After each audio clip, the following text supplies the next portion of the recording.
გასულ კვირას საკმაოდ აქტუალური იყო ქართულ მედიაში ეს წყლისთან დაკავშირებული სიუჟეტები, ანუ მოსახლეობა უჩივის სასმელი წყლის მიწოდების კუთხით პრობლემებს, ანუ რეალურად აი ამ სიცხეში ადამიანებს 40 გრადუს სიცხეში არ მიეწოდება სასმელი წყალი და ეს იწვევს საკმაოდ დიდ აღშფოთებას, იქიდან გამომდინარე, რომ სახელმწიფომ გამოყო თანხები წყლის ქსელების რეაბილიტაციისათვის სოფლად და საკმაოდ სერიოზული მილიონობით თანხა იქნა გამოყოფილი და მიუხედავად ამისა ხარისხიანად ვერ შესრულდა ეს სამუშაოები და ეს არის შედეგი სწორედ იმისა, რომ დღეს სასმელი წყლის კუთხით პრობლემები აქვს აღმოსავლეთ საქართველოს განსაკუთრებით, იმიტომ რომ ეს ეხება მცხეთის რაიონს, ეს ეხება შიდა ქართლს, ეს ეხება ქვემო ქართლს და კახეთის მხარეს. ანუ თითქმის ყველა სოფლებში რამდენიმე გამონაკლისის გარდა ყველგან არის პრობლემა. ჩვენ ადგილზეც გავეცანით სიტუაციას რამდენიმე სოფლში, აი მაგალითად აგერ მცხეთასთან სიახლოვეს, საგურამოსა და ახალსოფელი რო ავიღოთ, იქაც ანალოგური პრობლემა 20 კილომეტრის დაშორებული სოფლებია ეს სოფლები.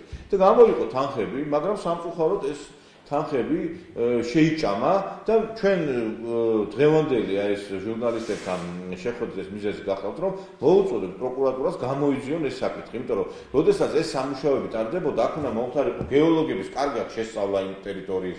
შემდგომში აი ამ მიღება-ჩაბარების აქტი უნდა შემდგარიყო, რომ რამდენად ხარისხიანად გაკეთდა ეს სამუშაოები, წყლის დანაკარგები ხო არ არის აი ამ რეალურად აი ამ სამუშაოების ჩატარების დროს. აქ უნდა ჩართულიყო გარემოს დაცვის სამინისტროც. ეხლა ევროკავშირთან, როდესაც მოეწერა ხელი ამ ხელშეკრულებას, თვითონ ევროკავშირი უკვე რატიფიცირების ხელშეკრულებიდან გამომდინარე ავალდებულებს სახელმწიფოს, რომ გარკვეულწილად აი ბუნებრივი რესურსების კუთხით გარკვეული სამუშაოები ჩაატაროს. ეს ეხება სასმელ წყალსაც. დღეს, როდესაც საქართველოში წყალს მიაქვს ყველაფერი, შეიძლება რომ წყლის პრობლემა იყოს ქვეყნად და ესეთი ყველაზე აქტუალური თემა არის ეს და განსაკუთრებით ეს იგრძნობა აი ამ ზაფხულის პერიოდში, იმიტომ რომ მოსახლეობა წყალს თავის ესე იგი ბოსტნებს, გარკვეულწილად მიწებს და აი ამ დროს არის გარკვეული დეფიციტი. ზამთარში უკვე ეს პრობლემა აღარ არის შედარებით, თუმცა ზამთარში პრობლემა, მაგრამ ზაფხულში განსაკუთრებით. ამიტომ მე ვფიქრობ, რომ უნდა შესწავლილი იქნას და დაისაჯოს ის ხალხი, ვინც სახელმწიფოს მიერ გამოყოფილი თანხები არამიზნობრივად მოახდინა მისი ხარჯვა და უხარისხოდ გააკეთა. ფაქტურად გადაყრილია თანხები. ესე იგი, რიგ სოფლებში ამოყარეს რკინის ტრუბები, ჩასვეს პლასმასის მილები და თვითონ ეს ბასეინები, რასაც ქვია პირველ რიგში, რომ ბასეინები გაეკეთებინა, სადაც ეს წყალმა უნდა მოიყაროს თავი, ხო? ეს აი აქ პრობლემები არის უკვე და დანაკარგებია სერიოზული. თან დეფიციტი არის იმასთან დაკავშირებით, რომ სასმელი წყალი, რომელიც ანუ ეს იყრის თავს, იკარგება. და ესეც ადგილობრივი თვითმმართველობის ბრალია, იმიტომ რომ არ ჩართეს აქ შესაბამისი დარგის სპეციალისტები. ხოლო ესე მუშების მიყვანეს და რაღაცა ამოთხარეს, გათხარეს, მითხარეს და ბოდიშ და არაფერი არ გააკეთეს. კონკრეტულად ფედერაციის მიმდებარე ტერიტორიაზე დაასახელეთ კიდევ აი რომელ რეგიონებთან დაკავშირებით. უმისი აი ჩვენ ახლა იცით როგორ არის მოსახლეობა მოგმართა, რამდენიმე სოფლებში ჩავედით ნახეთ სიტუაცია. შიდა ქართლში არის სოფლებში კიდევ ერთხელ ვიმეორებ ანალოგიური პრობლემები. ქვემო ქართლის სოფლებში არის პრობლემები, კახეთის მთლიან მხარეში არის პრობლემები, რამდენიმე გამონაკლისს ეხება, რომ სადაც იქ პრობლემები არის, ანუ ეს ადგილებია ძირითადად, სადაც მდინარეებია. მე აქ პრობლემა კიდე რაში არის? ხშირად ადამიანები იქ იხდიან ძალიან დიდ ფულს, თხრიან ჭებს, ეს $10,000 მეტი ხდება ეს ჭის გათხრა, მაგრამ იქ როგორი სიტუაცია? ვიღაცა მეზობელმა გვერდით მომოთხარო, ის წყალი იკარგება.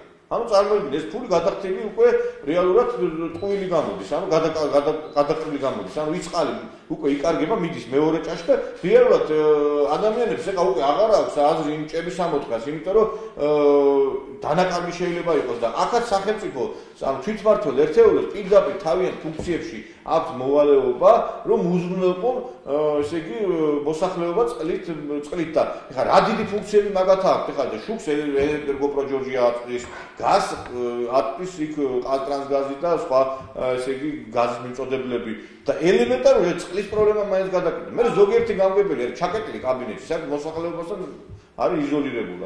რეგიონული განვითარებისა და ინფრასტრუქტურის სამინისტროსთან ხომ არ ქონია, ხომ არ აპირებთ კომუნიკაციას ამ თემასთან დაკავშირებით ინფორმაციის გამოთხოვნა. რა თქმა უნდა, ჩვენ ყველა ინსტანციებს უკვე ვიწყებთ აქტიურ მუშაობას. ფაქტურად მე ვფიქრობ, რომ სახელმწიფომ უნდა დაიწყოს, აქამდე იყო აი წყლის მაგალითად სარწყავი არხები გაკეთდა, ცისკრის ყველა სოფლებში, სოფლის მეურნეობის კუთხით უამრავი პროგრამები გაკეთდა, მაგალითად იქ ტრაქტორების, რაღაცა სასუქი, რაღაცა აი სხვა სოფლის მეურნეობის გაჯანსაღებისთვის უამრავი ფული დაიხარჯა და მე ვფიქრობ, რომ დაიწყოს პროგრამა წყალი ყველა სოფელს, იმიტომ რომ დღეს წყლის პრობლემებია ყველგან და ამ პროგრამის ფარგლებში სახელმწიფომ უნდა გამოასწოროს ის პრობლემები, დასაჭირდა დაისაჯონ და ეხლა რაც გაფუჭებულია, იმის ადგენა უნდა მოხდეს, იმიტომ რომ ჯერ ერთი წყალს არჩევნებიც მოგვადგა, ეხლა გასაგებია რომ ეხლა ამ წუთას და ეხლა ეს უცბად ვერ მოხდება, მაგრამ ხალხი იცით რა იმაზეც თანახმა რომ 2016 წლის ბიუჯეტში, იმიტომ რომ ამას დიდი თანხები ჭირდება ამ პრობლემის სამუხლად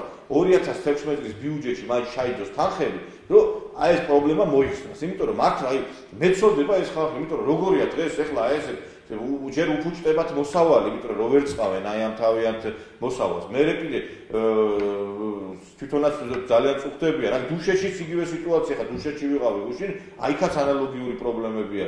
ანუ თითქმის ყველა სოფლად არის ეს პრობლემა.